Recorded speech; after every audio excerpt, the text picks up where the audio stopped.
नमस्कार, स्वागत है आपका इस बुलेटिन में। मैं हूं आपके साथ अवंतिका श्रीवास्तव और सबसे पहले जिक्र करेंगे दिल्ली का। यहां पर बीजेपी की राष्ट्रीय कार्य समिति की जो बैठक चल रही थी वो अब खत्म हो चुकी है और उसके बाद प्रदेश के गृह मंत्री नरोत्तम मिश्रा ने एक बड़ा बयान दिया है। फिल्मों पर बयानबाजी को लेकर पीएम मोदी की नसीहत पर नरोत्तम मिश्रा ने कहा कि उनका हर शब्द, हर बात शिरोधार्य है। कार्यकर्ता ऊर्जा और प्रेरणा लेकर आए हैं। और साथ ही नरोत्तम मिश्रा ने यह भी कहा कि मध्य प्रदेश विधानसभा चुनाव में हम एक तरफा जीत हासिल करेंगे।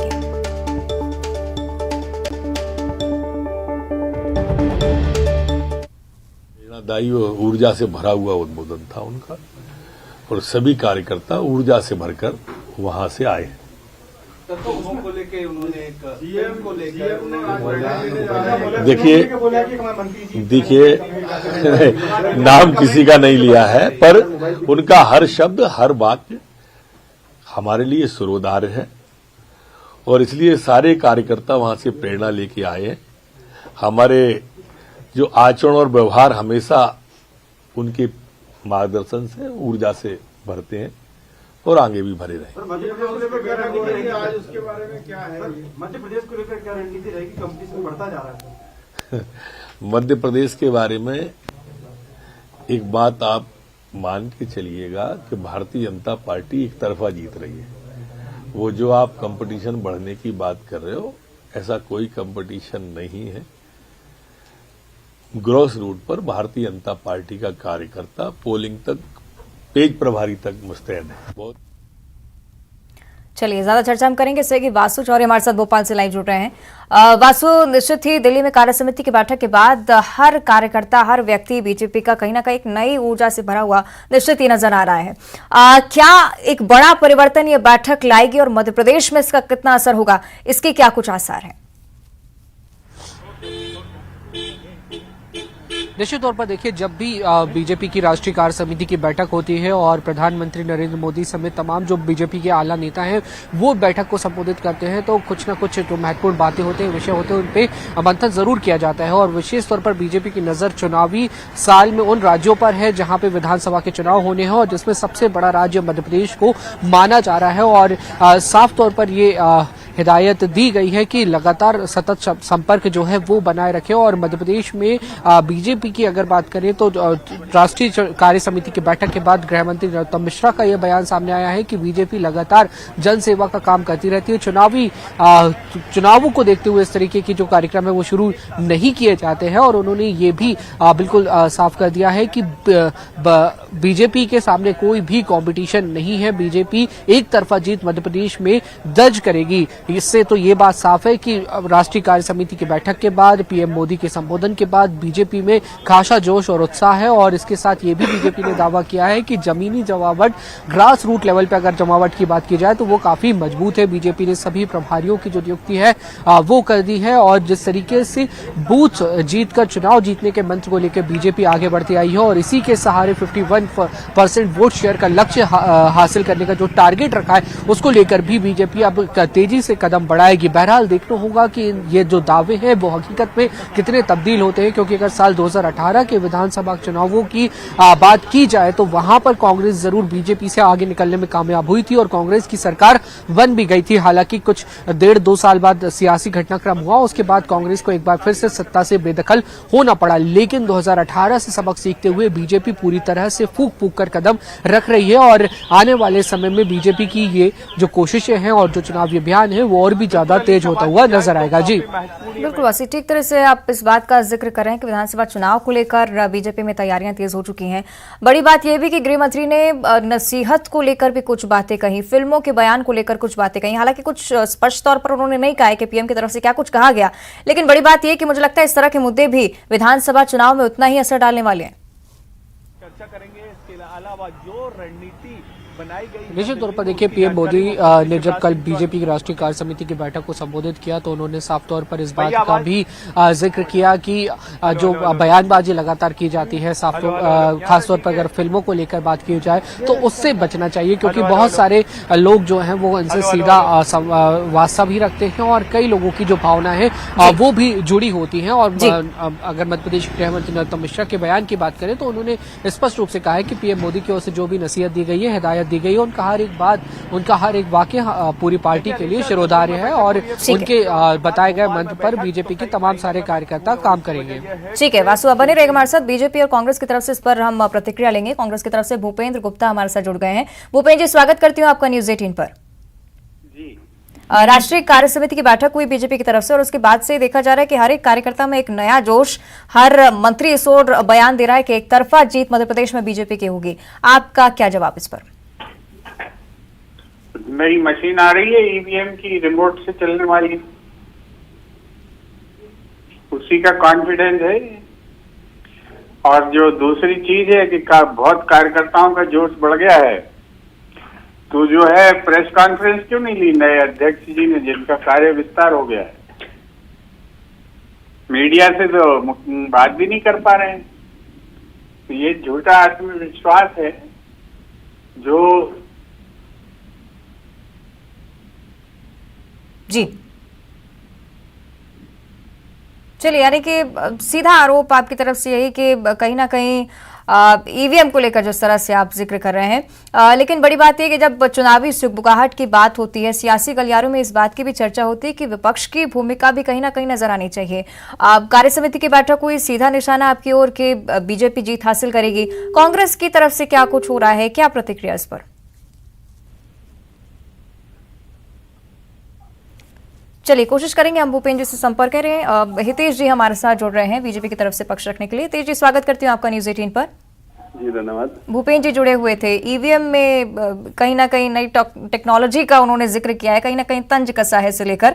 क्या कुछ कहेंगे इससे लेकर आप?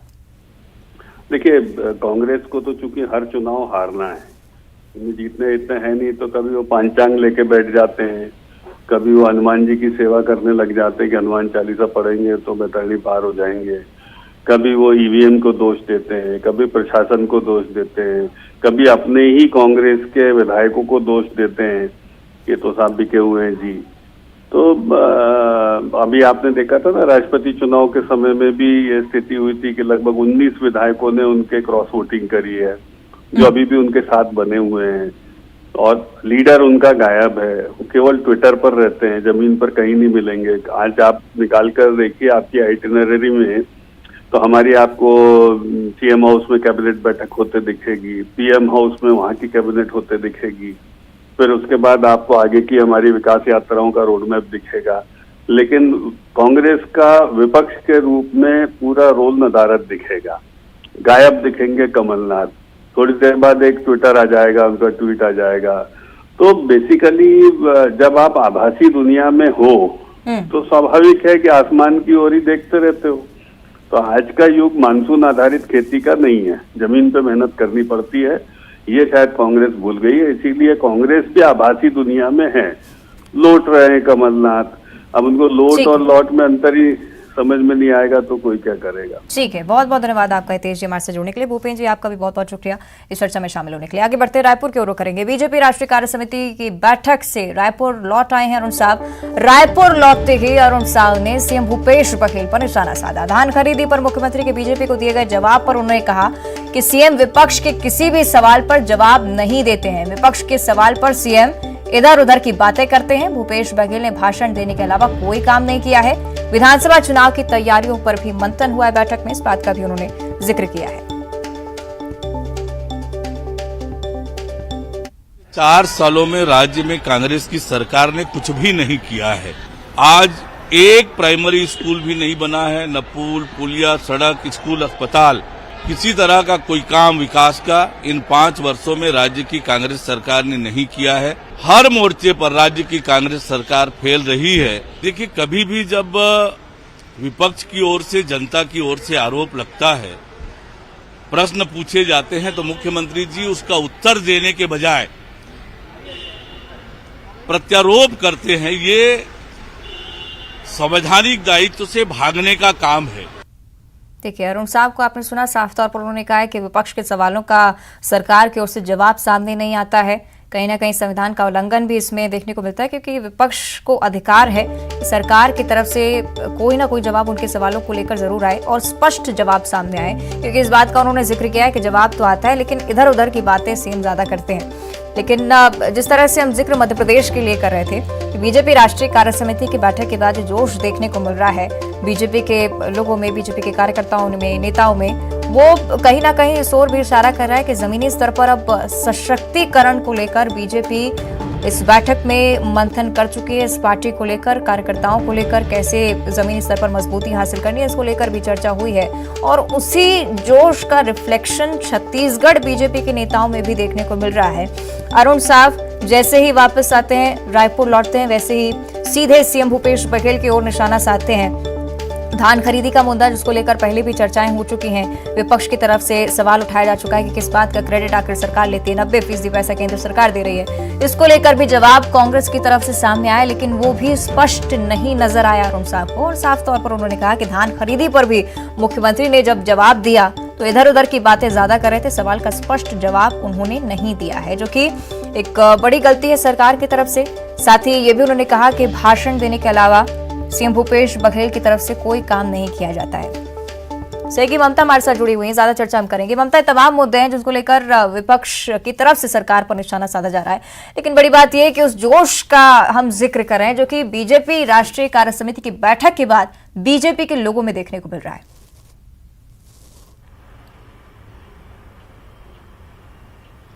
बिल्कुल, देखिए 2 दिवसीय जो प्रदेश कार्य समिति, राष्ट्रीय कार्य समिति की बैठक हुई, उसके बाद में अरुण साव आज लौटे और उसके बाद लौटते हुए उन्होंने अलग अलग मुद्दों को लेकर कांग्रेस पर भी निशाना साधा और साथ ही ये भी बताया कि मिशन 2023 को लेकर बीजेपी की किस तरह की तैयारियां हैं, चाहे विधानसभा चुनाव को लेकर हो, चाहे मिशन 2024 हो, लोकसभा चुनाव को लेकर, उसको लेकर किस तरह की तैयारियां हैं। उन्होंने कहा कि चुनाव में बीजेपी सभी वर्गों पर फोकस करेगी। अरुण साव ने कहा कि प्रधानमंत्री ने कहा है कि पार्टी का जनाधार जो है वो बढ़ाने की जरूरत है, जिसमें लोगों का संपर्क हमसे बना हुआ है, ऐसा नहीं, हमें जाकर लोगों के बीच में संपर्क बनाना है, इसके लिए ज्यादा से ज्यादा लोगों के बीच में जाना है। उन्होंने ये भी कहा, कांग्रेस पर भी निशाना साधा और कहा कि सरकार की तमाम जो योजनाएं हैं वो विज्ञापनों में दिखती हैं। पिछले 7 सालों में कांग्रेस ने कुछ भी नहीं किया है। गांव-गांव जो शहर का वो विकास हुआ है वो केंद्र सरकार की योजनाओं के तहत हुआ और स्ट्रेटेजी के तहत जो है हम इन्हीं बातों को लेकर जाएंगे, लोगों के बीच में जाएंगे, ताकि मिशन 2023 और 24 जो है वो बीजेपी के पक्ष में रहे।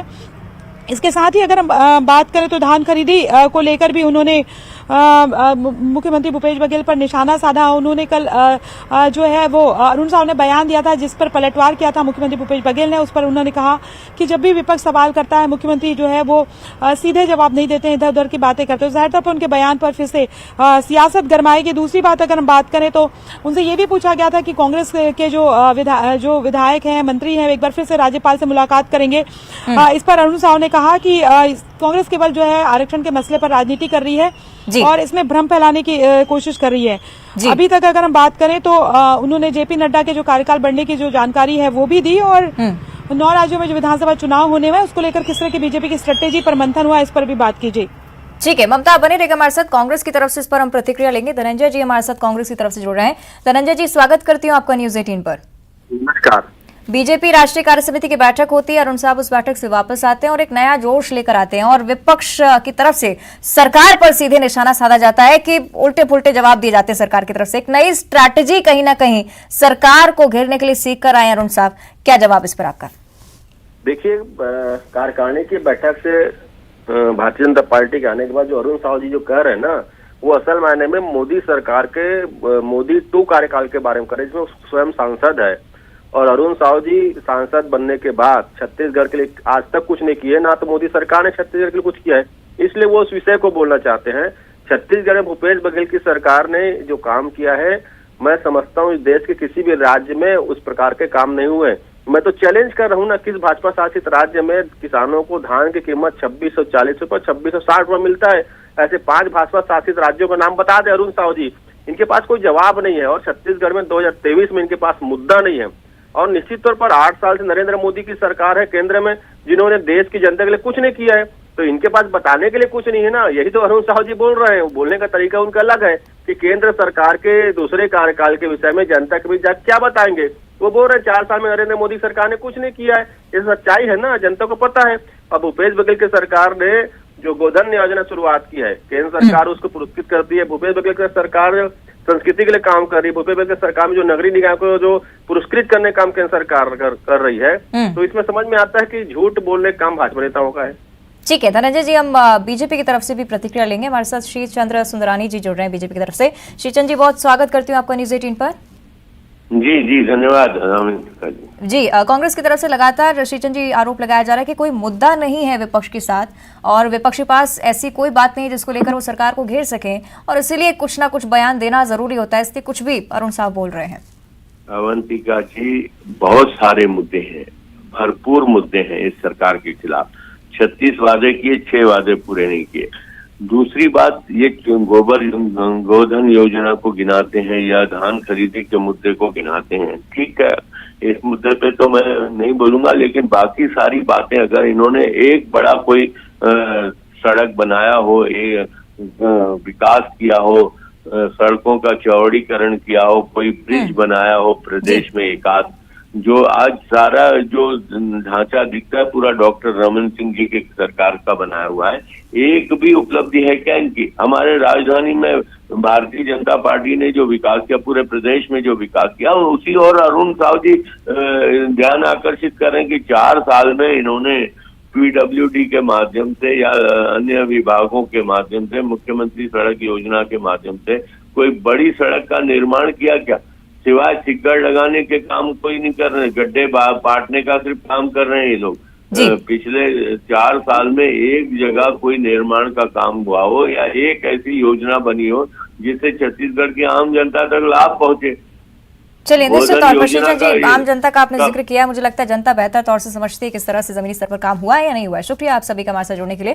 और अब भोपाल से बड़ी खबर का रुख करेंगे। विकास यात्रा को लेकर तैयारियां तेज होती नजर आ रही है। सीएम हाउस में आज अहम बैठक रखी जा रही है। बैठक में कई मंत्री शामिल होंगे। सीएम विकास यात्रा की तैयारियों का जायजा भी ले रहे हैं। विकास यात्रा की तैयारियों पर इस बैठक में चर्चा की जा रही है। तो आपको बता दें कि विकास यात्रा को लेकर ये बैठक शुरू हो चुकी है, जिसमें कई सारे मंत्री शिरकत करने के लिए पहुंचे हैं। विकास यात्रा की तैयारियों पर चर्चा की जा रही है, कैसे हर जिले में इस विकास यात्रा का संचालन होना है। विकास यात्रा की तैयारियों को लेकर जायजा भी सीएम इस बैठक में ले रहे हैं। सहयोगी वासु हमारे साथ लगातार जुड़े हुए हैं, इनका हम रुख कर लेते हैं। वासु, क्या कुछ चल रहा है इस बैठक में, क्या बड़ा अपडेट?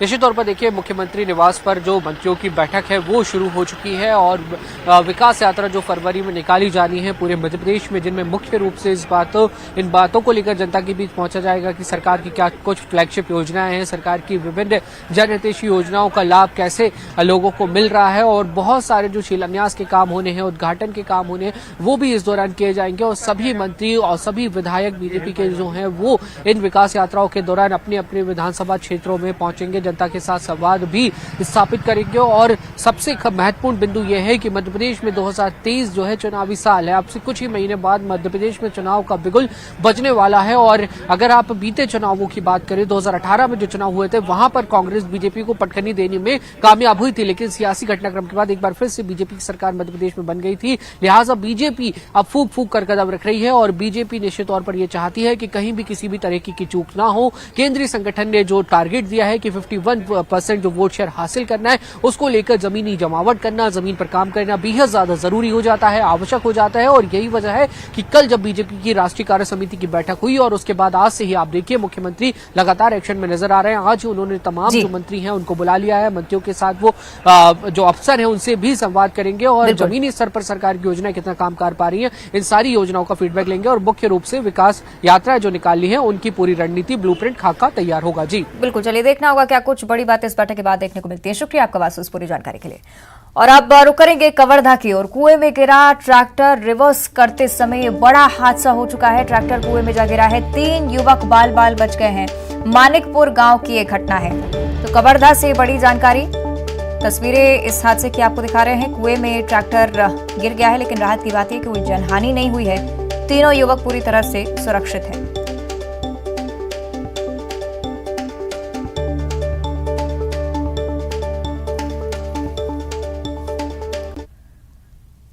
और अब गरियाबंद से बड़ी खबर है। देवभोग जनपद उपाध्यक्ष सुखचंद बेसरा ने इस्तीफा दे दिया है। अध्यक्ष ने उपाध्यक्ष के खिलाफ अविश्वास प्रस्ताव पत्र दिया है। अध्यक्ष ने 15 सदस्यों के साथ अविश्वास प्रस्ताव पत्र सौंपा है। जनपद अध्यक्ष ने उपाध्यक्ष सुखचंद बेसरा पर आरोप लगाए हैं। विकास कार्यों में बाधा पैदा करने का आरोप लगाया गया। उपाध्यक्ष ने भी अध्यक्ष पर आरोप लगाया था। बेसरा ने अध्यक्ष के खिलाफ जांच की मांग की है।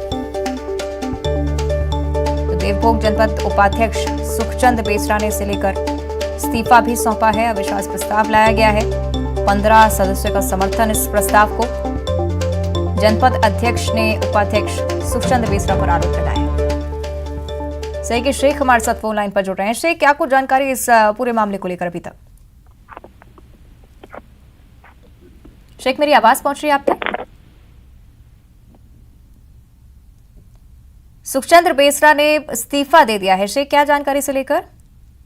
जी देखिए, देवभोग की सियासत तब गरमाई है जब जनपद पंचायत देवभोग के उपाध्यक्ष सुखचंद बेसरा ने अपने ये उपाध्यक्ष पद से इस्तीफा देने के लिए पत्र सौंपा है और अध्यक्ष नेहा सिंघल पर आरोप लगाते हुए 7 बिंदुओं में जांच की मांग करते हुए इस्तीफा पत्र सौंपा है। तो वहीं दूसरी ओर अध्यक्ष नेहा सिंघल ने अपने 15 सदस्यों के साथ कलेक्ट्रेट पहुंचकर उपाध्यक्ष के खिलाफ भी अविश्वास प्रस्ताव पत्र सौंपा है। आप बता दें, जनपद पंचायत देवभोग में 18 सदस्य हैं। जनपद उपाध्यक्ष सुखचंद बेसरा ने अध्यक्ष पर आरोप लगाते हुए कहा कि जनपद पंचायत में हुए अनियमितताओं को लेकर वो शिकायत किए हैं और जांच नहीं होने पर वो इस्तीफा स्वीकार करने की मांग किए हैं। तो वहीं इसमें बता दें कि वहीं दूसरी ओर जो जनपद पंचायत के अध्यक्ष हैं नेहा सिंघल, अपने ऊपर लगे तमाम आरोपों को एक सिरे से खारिज करते हुए उपाध्यक्ष पर कई गंभीर आरोप लगाए हैं। कहा कि कांग्रेस के होने के साथ ही उनके द्वारा कई तरह के काम करवाने के लिए दबाव बनाया जाता है, ऐसा अध्यक्ष का आरोप है। और अध्यक्ष एक तरफ आरोप लगा रहे हैं तो उपाध्यक्ष भ्रष्टाचार करने का आरोप अध्यक्ष पर लगा रहे हैं। तो इन तमाम चीजों को लेकर जहां एक और उपाध्यक्ष शिकायत को लेकर शिकायत पत्र सौंपे हैं। चलिए शेख, अब देखना होगा इस मामले में क्या कुछ आगे होता है। शुक्रिया आपका जानकारी के लिए। और इधर पन्ना में कार में लगी भीषण आग देखते ही देखते इतना विकराल रूप ले लेती है कि कुछ ही देर में जलकर खाक हो गई। बताया जा रहा है कि सिविल लाइन रोड में ट्रांसफार्मर और बिजली के खंभे में शॉर्ट सर्किट के चलते आग भड़की। ट्रांसफार्मर के पास खड़ी कार में आग लग गई। पूरी घटना कोतवाली इलाके के आरामगंज हाउस के सामने की है। तो आग की तस्वीरें आपकी टीवी स्क्रीन पर। बुलेटिन में इतना ही। देखते रहिए न्यूज़ 18।